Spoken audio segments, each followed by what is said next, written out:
Hello guys, this is Panzer 36. Today's video is going to be a tutorial on painting early war and pre-war German camouflage patterns. Many people miss this, but before the war and during the early stages of World War II, including France and Poland, German tanks actually had this really cool brown camouflage pattern applied over top of the Panzer Grey. So in today's video, I'm going to be showing you how I applied this to my StuG III here. As with the last video in this series, this is in collaboration with Scale Studio. So after you're done here, you should go over to his channel, which I'll link in the corner above, and you can go check out his video on painting and distressing his own StuG III. Alright, let's get started. The subject of today's video is going to be this very early StuG III prototype built in 1937. That's why it has a very weird suspension that looks almost like a Panzer IV, but in fact this is an early Panzer III suspension. You can see the traditional Panzer III row wheels up above here, and I'm not really sure why they're on the tank, but you can ask these guys why they have the wrong row wheels as spares. So I'm sure when I say early war German tank, a lot of people think of just a Panzer Grey flat slab like this, not too interesting. In reality, early in World War II, German tanks actually look like this. There is brown camouflage over top of the grey. Now, you don't really notice this a lot because when you look at a black and white photo, the gray and the brown merge together because brown looks like gray in a photo. So you can't really ever see it except for in original color photos. Black and white photos is very, very hard to notice. So from mid-July 1937 until the end of July 1940, that includes Battle of France and Battle of Poland, German tanks had this brown camouflage. And before 1937, they actually had a weird brown, yellow, green tritonal camouflage that looks almost like late war, but we're not going to talk about that today. So on our StuG III prototype here, which was built in 1937, we're going to be painting the gray and the brown camouflage. First up, I want to mask off the lovely interior that we painted in the last video, so for that I'm going to be using some foam sponge.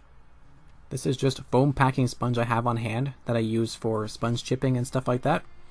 It does a very good job of sealing off hatches because it's a foam sponge, so it expands to fill the gaps. The first color we're going to be painting is Panzer Grey. I'm going to make a mix of 3 parts NATO black to 1 part each XF18 and XF2. This will give me a dark gray with a hint of blue. If you don't have XF69, you could also use XF63, which is almost exactly the same thing. This is all approximate anyways. I will also be thinning this mixture with Tamiya lacquer thinner. Now I get a lot of questions about this. You can also use X20A thinner, the acrylic thinner, in exactly the same way as my lacquer thinner use.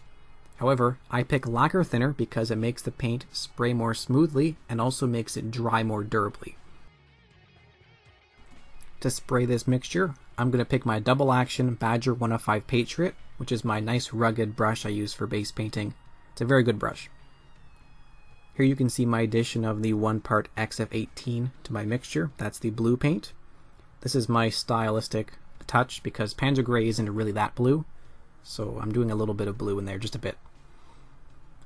Alright, before we start painting, I want you to notice that I've already painted the hard to reach areas during assembly with black paint. That way, if I can't get behind all the wheels and in any nooks and crannies, the black paint that's already there will just make a fake shadow. We won't really notice if I miss the gray anywhere. So I'm applying my mixture here, which is the mixture I described before. 3 parts XF69 and then 1 part each XF2, XF18. I've thinned it 60% with Tamiya lacquer thinner, and I'm building it up in a couple of thin coats at about 20 psi. As I work on the engine deck here, I'm making sure that I'm getting these grills from all the different angles because I don't want that photo etch to be shining through. As you can see over here, you don't want to see that PE. I managed to save some time on the hull sides by just painting this new gray color on all the highlights. So the centers of the wheels, the exposed suspension elements, and I just left the base black showing through on most of the sides there because you're not going to be able to tell the difference once all the dust is on this tank anyways. Alright, now here's the base color applied. My camera doesn't like it too much, it just sees a big black blob, but I've had to kind of crank up the brightness here a little bit, and hopefully you can see that we have a nice gray on there with a hint of blue. So I'm pretty pleased with this color. It is quite dark, but that's accurate. Alright, now for the actual tricky part, which is painting the brown camouflage. So I want a brown color that's like a nice reddish brown. I have two browns here, and I've basically got XF68 NATO brown, which is very, very red. And I've got XF72 Japan Ground Self-Defense Force brown, which is very gray. I want something halfway in between these. So I'm going to go with something that's about equal parts of these two browns, and then with a couple of drops of this XF69. I'm adding the XF69 because I want to make the browns not be super bright. I want to tone them down so they match better with the base gray. So the black here will darken it just a little bit. And just like before, I'm using Tamiya lacquer thinner because in my experience this makes the paint spray more smoothly, which is useful for camouflage, and also makes it more durable. You can use X20A if you have that on hand. It will do the same job, just not as perfect as lacquer thinner will. To paint the camouflage, I'm going to be using my fancy airbrush, which is a Badger Renegade Chrome.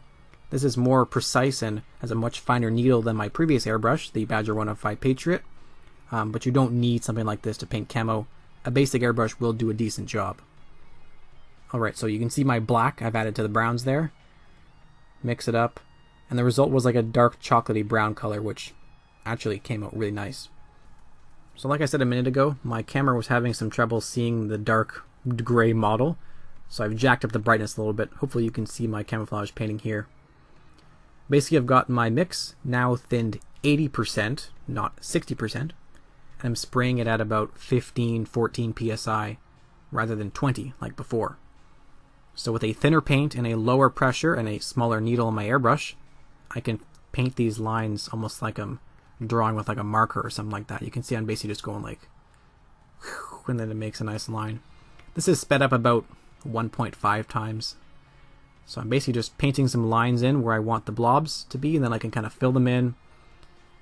It's useful to have a reference on hand when you're painting camouflage like this, so you can find some photos online or some color palettes people have made, or even someone else's model that you like, and you can base your camouflage off that. But here today, most of this I'm just doing it basically on the fly, making it up as I go along. With these early war and pre-war camouflages, it kind of varies a little bit. The application definitely varied between 1937 to 1940, so they can be sometimes in very wide bands, and sometimes they're more like smaller squigglies like I have here, which to me is more interesting than wide bands. But basically the result is that about 1/3 of the vehicle should be covered with the brown.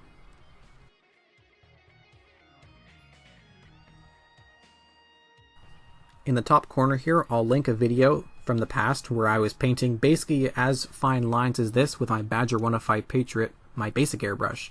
So you don't need a crazy airbrush like this to do fine camo work. It just helps. But you can make do with a decent airbrush anyways. So again, look in the corner above for that video.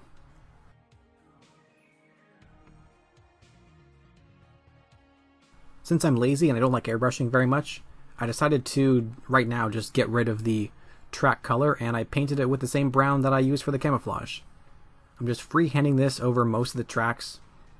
You know, if you get a little bit on the wheels, doesn't matter because there's going to be mud and dust on this. So I'm just kind of painting on there a little bit to get rid of that plastic color of the tracks. But you know, I'm just going for it. Might as well. So here's the result of the camouflage applied on the model, and as you can see, it looks pretty nice. I was very happy with how this came out, and I didn't have to do any touch-ups, so no remixing my previous gray paint, luckily.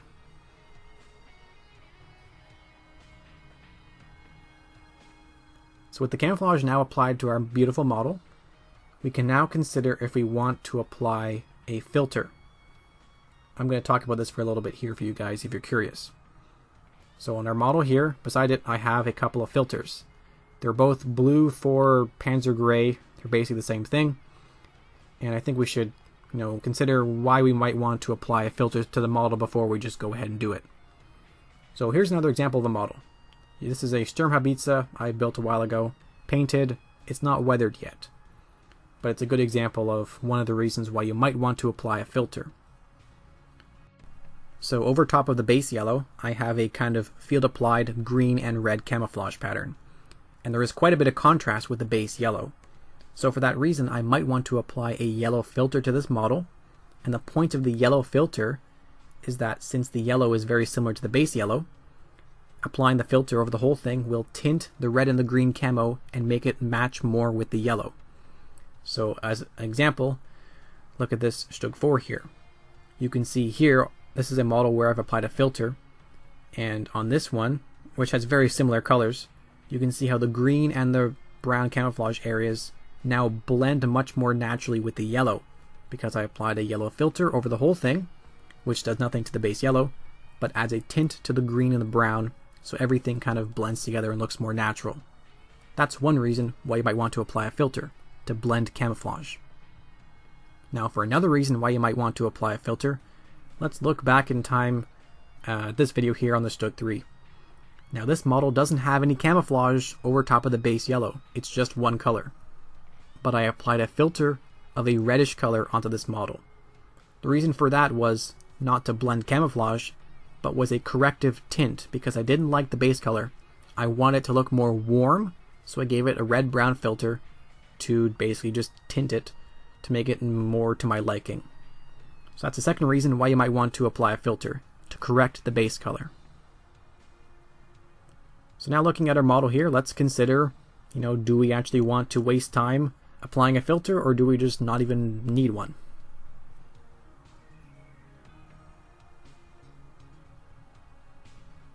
So first of all, am I happy with the base color?